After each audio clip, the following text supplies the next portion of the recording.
Jack the Ripper, an unidentified serial killer, terrorized London's Whitechapel district in 1888, brutally murdering at least 5 women: Ann Nichols, Annie Chapman, Elizabeth Stride, Catherine Eddowes, and Mary Jane Kelly. His gruesome crimes involved throat cutting, abdominal mutilations, and organ removal, leaving a trail of horror that shocked Victorian England. In this documentary, we'll dissect his crimes through the lens of psychology and psychoanalysis, unraveling the mind behind one of history's most infamous killers. Picture this: a foggy alley in Whitechapel, 1888, where the gaslights flicker and the air reeks of poverty and despair. A woman stumbles through the dark, desperate for a few pennies. Unaware, she's caught the eye of a shadow with a blade. In seconds, her throat is slashed, blood pooling on the cobblestones as her body is carved open with surgical precision. Guts spilled, organs ripped out, her humanity reduced to a grotesque display. This is the work of Jack the Ripper, a phantom who turned London's East End into a slaughterhouse. We're diving into his story because his crimes aren't just brutal, they're a psychological enigma. His methodical mutilations, his choice of vulnerable prostitutes, and his taunting letters to the police scream a mind twisted by rage and compulsion. In one night, he slashed Elizabeth Stride's throat and, less than an hour later, disemboweled Catherine Eddowes, leaving her intestines draped over her shoulder. Mary Jane Kelly's body was so mangled, her face hacked off, her organs scattered, that police could barely identify her. These aren't random acts. They're a window into a psyche consumed by darkness, and we're here to crack it open. Let's start with who Jack might have been, because without a name, we're left piecing together his mind from shadows. The Ripper's identity remains unknown, but theories point to suspects like Aaron Kosminski, a Polish immigrant with mental health issues, or Walter Sickert, an artist with a dark fascination for Whitechapel's underbelly. Psychologists lean toward profile: a man, likely in his 20s or 30s, living in or near Whitechapel, blending into its gritty streets. His childhood, though speculative, likely held the seeds of violence. Many serial killers grow up in unstable homes. Think a domineering mother and a weak or absent father, a dynamic that breeds resentment. He had a dominating mother and a weak father. One theory suggests, leading to internalized anger and hatred for women. This fits the psychoanalytic mold of an Oedipal complex, where a son's unresolved feelings for his mother twist into rage against women who symbolize her, here, prostitutes, seen as sinful in Victorian eyes. Psychologically, Jack's profile screams psychopathy. Psychopaths lack empathy, feel no remorse, and thrive on control. His meticulous planning, striking in dark alleys, vanishing without a trace, points to a cunning, organized mind, despite FBI profiler John Douglas labeling him a disorganized killer due to chaotic mutilations. Disorganized killers often act impulsively, leaving evidence like blood or bodies in plain sight, which Jack did. But his ability to evade capture suggests a blend of both types. Impulsive in his savagery, calculated in his escape. He was smart, strong, and in control. An FBI dossier noted, likely a loner, possibly disfigured and unmarried.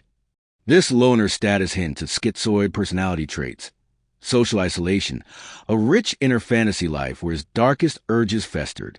Why prostitutes? They were easy targets, sure, but it's deeper than that. In Victorian London, prostitutes were society's outcasts, living in Whitechapel slums, scraping by on pennies for sex. Jack's choice reflects a mission-oriented mindset, a type of serial killer who believes they're cleansing the world of undesirables. Psychoanalytically, these women may have symbolized his mother or women he despised, embodying both desire and disgust. His signature, cutting throats, mutilating abdomens, removing organs like uteri or kidneys, wasn't just violence. It was a ritual. The mutilation was the key driving force, profiler John Douglas wrote, indicating a need to dominate through sexual violence. Freud might call this a death drive, an unconscious urge to destroy, rooted in repressed sexual rage. The posing of bodies like Mary Jane Kelly's with legs spread to shock onlookers screams narcissistic grandiosity. He wanted the world to see his work. Let's paint the scene. August 31st, 1888, Bucks Row. Ann Nichols, 43, lies in a pool of her own blood, her throat slashed twice, her abdomen ripped open with jagged cuts. She'd been dead only 10 minutes, a surgeon estimated, yet the killer was gone.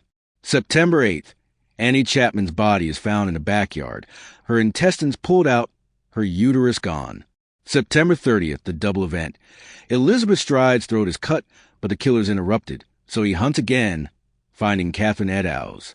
Her face is mutilated, her kidney taken, her body left under a graffiti scroll reading, "The Jews are the men that will not be blamed for nothing." November 9th, Mary Jane Kelly's room becomes a charnel house.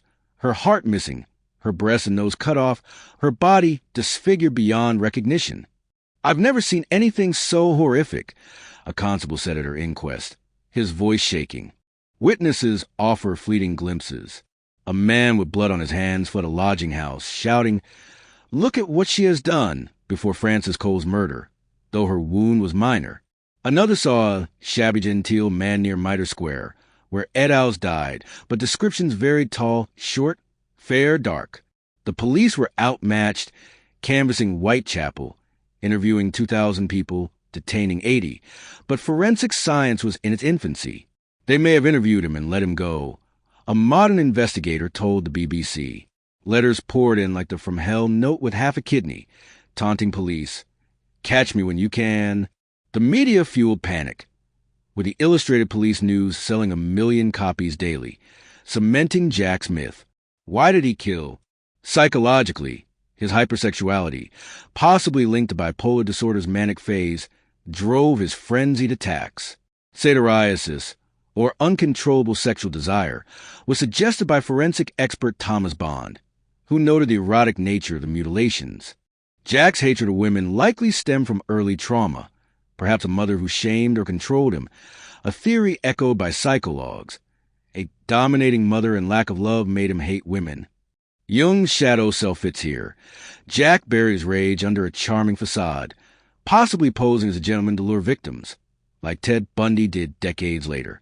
His letters suggest narcissistic pride, reveling in his notoriety while dehumanizing his victims as objects to be destroyed. The murder stopped after Kelly's death, and theories abound. Was he locked up, like David Cohen, a Polish Jew admitted to Coney Hatch Asylum in December 1888, weeks after Kelly's murder? Cohen fits the profile, a loner with homicidal tendencies, possibly schizophrenic. Or did Jack flee, as some suggest, to America, like suspect Francis Tumblety?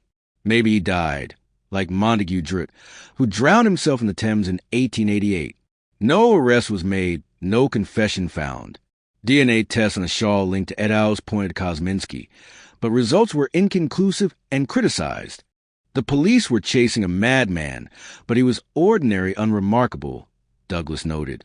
Philosophically, Jack's story is a dive into existential horror. Sartre might say he embraced bad faith, choosing to define himself through destruction, denying the humanity of his victims to affirm his own power. His anonymity reflects a nihilistic void. If life is meaningless, why not carve his name into history with blood? Yet his disappearance is his ultimate taunt, leaving us to grapple with the unknown. He was a ghost, a detective wrote, and ghosts don't get caught. As you sit there, heart racing, imagine walking Whitechapel streets, knowing a blade waits in the fog. Jack the Ripper wasn't just a killer. He was a mirror to our darkest fears, a shadow that still haunts us.